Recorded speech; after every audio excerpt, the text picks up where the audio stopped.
Yay! Good morning. Or afternoon, is it? Alright, so to explain our setup here real quick, I am on the e-collar. We have it set to 9. I have food in my pocket. And this morning, to explain a little bit about this morning, we went up to the park. And we did some down, place, and heel. There was a reaction this morning whenever I brought her into the back to introduce her to the other dogs, and she started growling and reacting, and then even had a little bit of an outburst with me and the leash. I have the suspicion because there was some treats in my bag, some rotisserie chicken treats, and some leftover fajita from Mexican from yesterday, so there was some pretty golden stuff in there, and we passed through the gate. I let her walk through the gate first, so we're gonna continue to work on this. I'm going to walk in first, because I forgot the golden rule of that you always advocate for your dog. You never want to throw your dog into a situation that is high stress. You want to guide in and show them that you're there to protect them. So by letting her walk through the gate first and her walking into a sea of dogs, there was 4 of them, a puppy, and then 3 of our super regulars, and so they're nosy, they crowd the door. So you have to be the one that walks in first to kind of push everybody else back and be that boundary, that advocate for them, and then there would be a much different outcome. So with the food sitting there and then she's walking into this high stress situation, it just created a reaction. The tree blossoms are getting me. All right, so then she immediately went back on the bus. I picked up dog poop. We all went up to the park, and then I got everybody else off the bus first. She was the last one to get worked. And then because I wanted everybody else in place and de-escalated before I introduced her, so I wanted to introduce her into a neutral situation. And whenever I did, there was more avoidance than wanting to engage with them. So I'm pretty sure that it's just, hey, an insecurity thing. Hey, I don't want to mess with you. Y'all have too much energy for me. So that's because whenever we were sitting there, we did some tether decompression, about 30 minutes of tether decompression, sitting next to the other guys, and she didn't want to engage with the other guys at all. It was just a lot of nuzzling me, nuzzling, demanding me to pet her to reassure her that she was queen or whatever she needed reassuring of, that she was the best or the number one or the favorite. And I didn't give it any attention. We just did the tether decompression, and she eventually, at the end of it, did lay down and did get comfortable with everybody else, because everybody else was right there in place and down. So she laid down eventually right at the very end, which I like to see, because they don't always do. Sometimes the anxiety is so high that they never get out of that upper posture. So that was kind of an explanation about this morning. Today, here for the video, we're going to work place, down, and heel some more. She's doing great with heel, does not like the down. Most dogs don't. They like to be on their feet, especially a guardian dog. That's, in their heart and soul, that's what they do, is they guard, which is on your feet. So yeah, so that it's to be expected. But what I'm going to do is I'm going to introduce a couple different places, because that's what we want to communicate long-term. Places, anything, anytime, anywhere, as long as she can get on it. You don't want to be unreasonable. So she's a big girl, so I wouldn't ask her really to get on a picnic table or an electrical box or something like that. I would say that for a more athletic dog. But something like her bed, or this isn't her bed, it's a random bed, but or a place spot, that is reasonable. So, but we still want to communicate that it could be anything, anytime, anywhere. So that way she's not only associating the command with, say, her bed. So we're going to work that. I'm going to use the e-collar. Right now we're set at 9, and we are going to use the food as well. So that is a little bit of an explanation. We're working off of her martingale flat collar.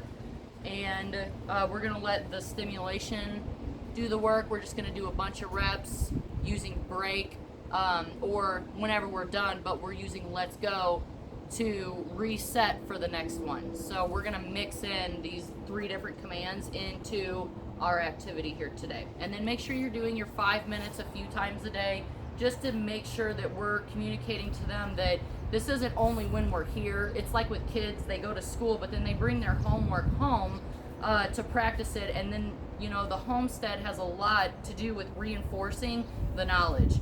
So that's kind of the home base of creating that foundation work. So make sure that you're doing it too. She's not gonna learn it as much if she's only expected to do it when she's here.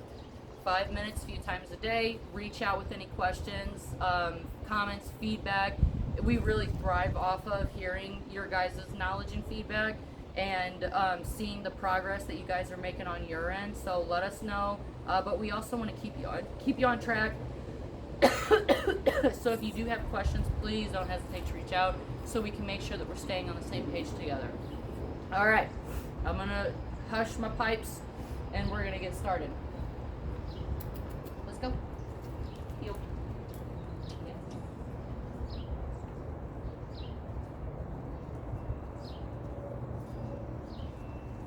Yes. Heel. Yes. Good girl.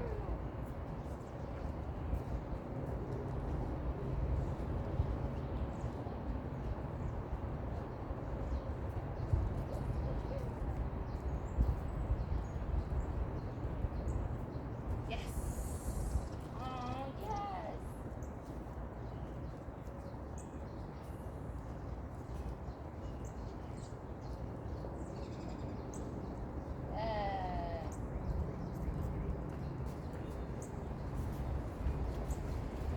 Yes.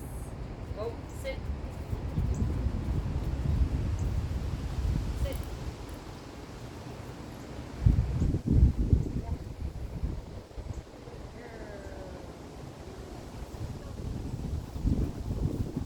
Place. Yes. Oh, she's so good. Yay. Down. Good girl.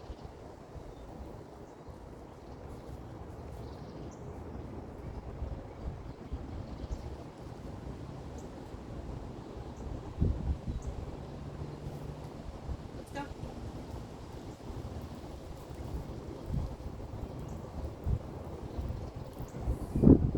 Girl. Yes. Place. Yes. Good girl. Aw.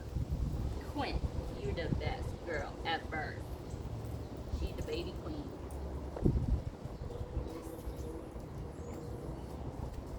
Yay, Quinn. Yay, Quinn.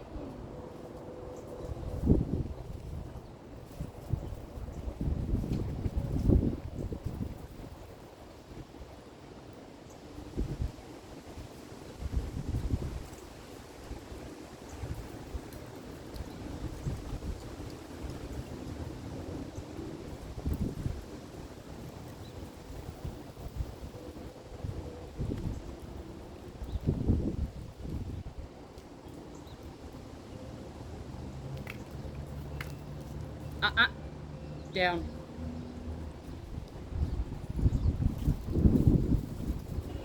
Down. Down.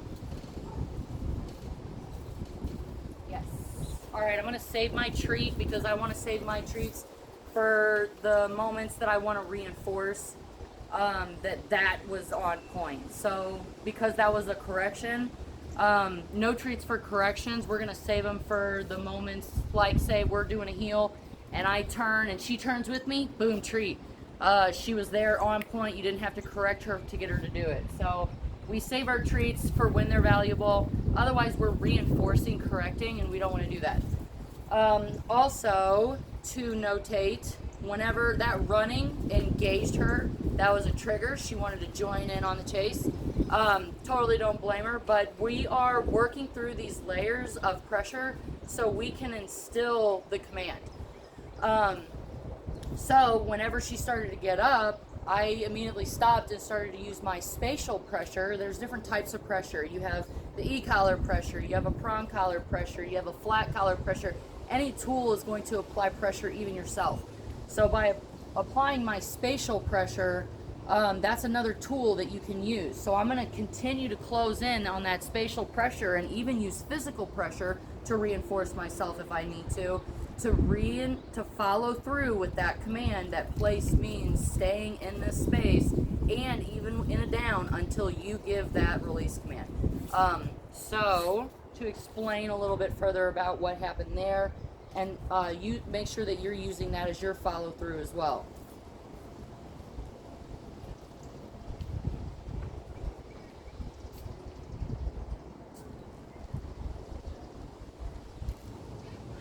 Hi. Let's go. Hi, cute. Also, just to explain a little bit about the e-collar and how I'm using it. If I'm working on the heel and I'm walking with her and I go and make a turn and she turns with me, perfect. I'm not going to say the command and use the e-collar because she's doing it. But say I make that turn and she's not with me, then I'm going to, on that nick button, hold it and say heel, and then until she gets back in that position, release, yes, mark it, yes, and then release, and then treat. So that's the sequence on how I'm using it. But if I say it and she does it, or not say it and she does it, if I make that turn and she's with me, then I don't need to say it and use it. So, because she's there, she's with me. So that is that. Yep.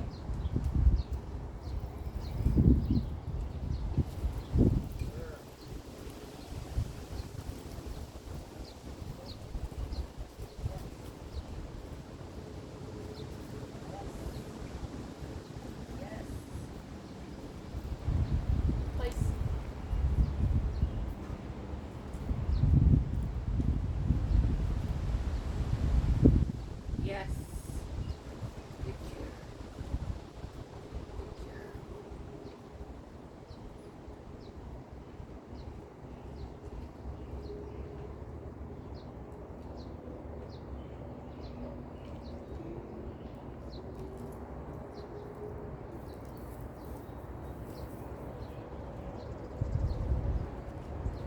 Let's go. Good girl.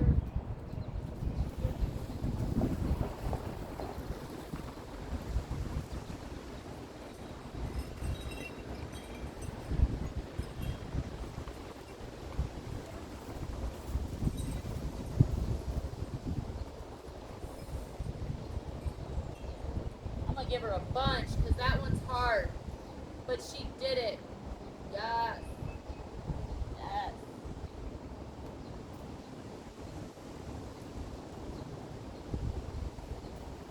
Place. Quinn. Place.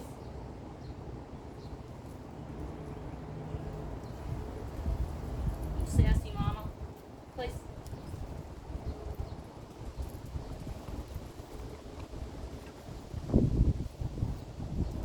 Place.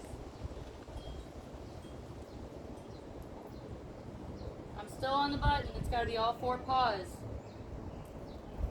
Place. Yes. Good girl.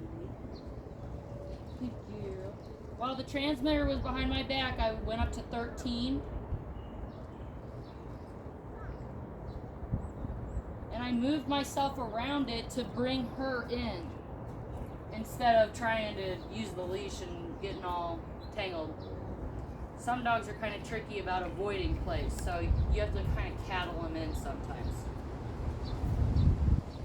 I'm going to go down to 10 before I introduce the next command. Down. Yes. You're so good. Yes, yes, yes. Yes, yes, yes. So I'm giving her a good handful whenever she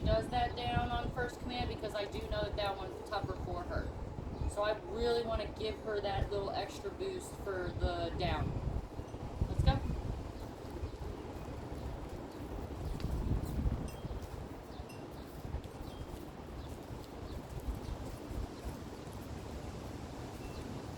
Place.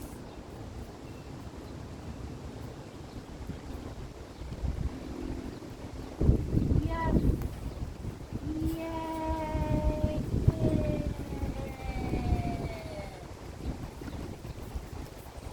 All right, I am going to end it on that one, and the reason why is because she took the initiative to go the extra step and first command, and she was in the down.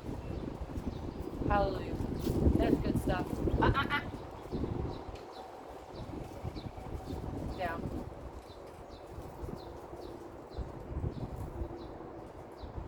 Down.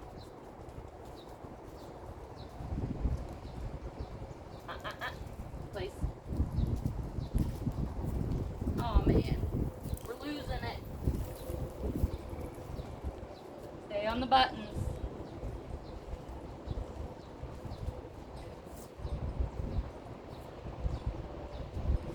Down. Yes, good girl.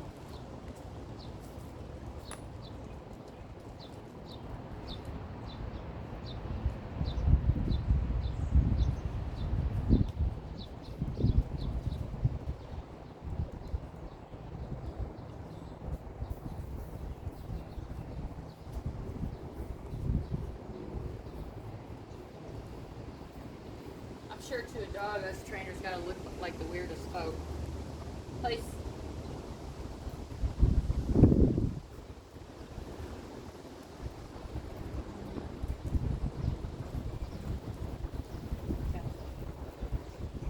Yes, girl.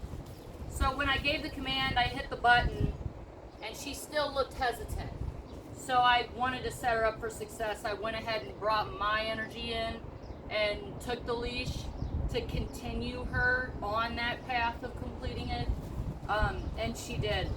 She guided right in with minimal effort for me. So that's what I was looking for. But I wanted to give her that boost by showing her, like, hey, command is command. It's not a request. We're going to go ahead and complete that action. So these are more stubborn breeds, so it's not uncommon that we need more follow through to get the idea behind it. So, but that's okay. Consistency is key in anything when you're conditioning anything, whether it be a new diet or anything like that. So it's about that repetition and the follow through. Let's go.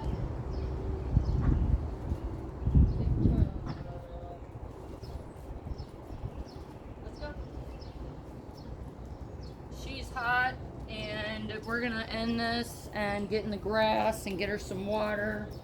Reach out with any questions or concerns and feedbacks, and we will talk to you soon.